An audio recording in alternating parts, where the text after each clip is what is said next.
Les Voix de la Résilience, un podcast sur la traite des êtres humains par France Terre d'Asile pour le projet New Worlds.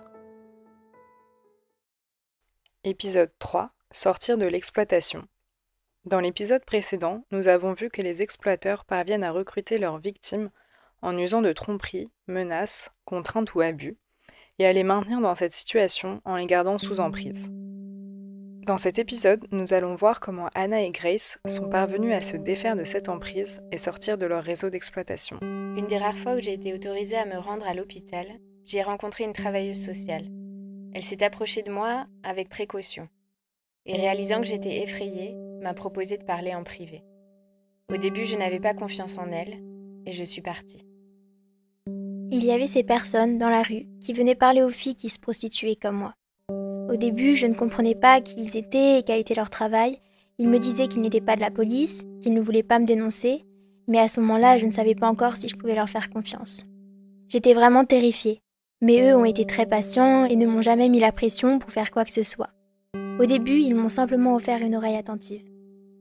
Lors d'une autre visite à l'hôpital, la même travailleuse sociale était encore là. Comme je n'avais pas d'assurance maladie, elle m'a aidée à demander la CSS. Elle m'a aussi accompagnée à quelques rendez-vous médicaux. Petit à petit, j'ai compris que je pouvais compter sur elle. J'ai fini par me sentir à l'aise avec elle. J'ai commencé à lui en dire un peu plus sur mon histoire. Un jour, une personne de ce groupe m'a donné une petite carte avec dessus un numéro que je pourrais appeler si jamais j'avais besoin d'aide. Je l'ai gardé caché pendant plusieurs mois. La situation avec la madame, la personne qui m'exploitait, s'empirait chaque jour.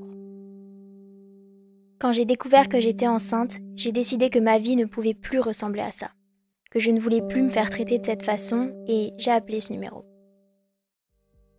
Établir un lien de confiance entre une victime de traite et un travailleur ou une travailleuse sociale est un long processus.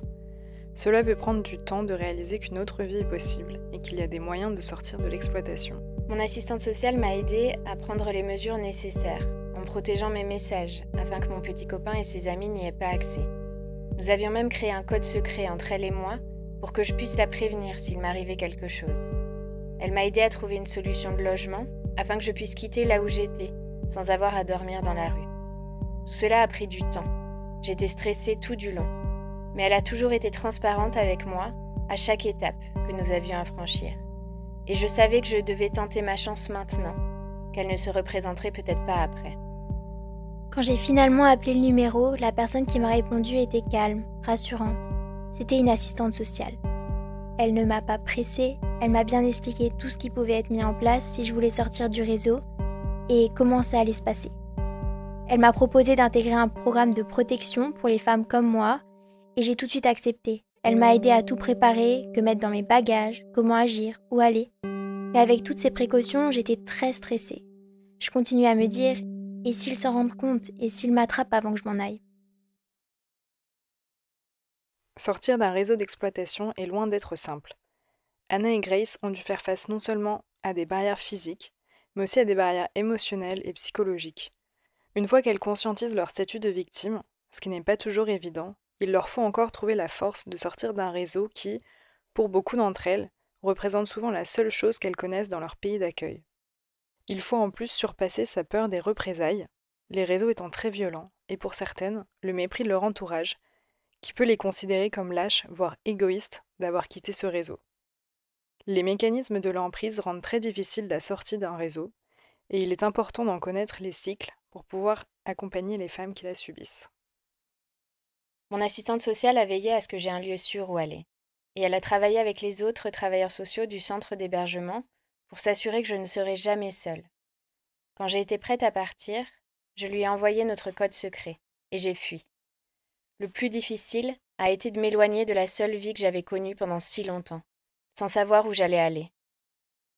Même si c'était une vie de souffrance, je n'avais aucune idée de ce qui allait arriver ensuite. Pour moi, c'était la réalisation que c'était enfin la fin, sans retour en arrière possible.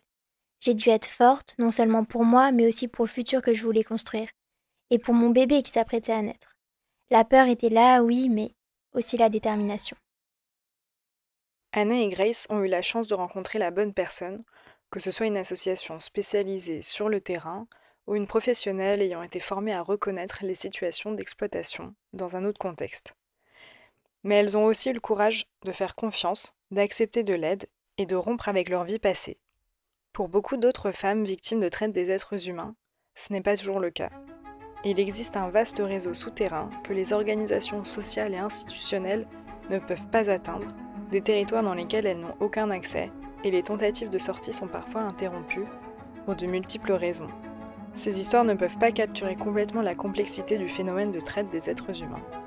Nous pouvons seulement suivre le parcours d'Anna et Grace, qui sont sur le point de commencer un nouveau chapitre de leur vie, non sans nouveaux défis.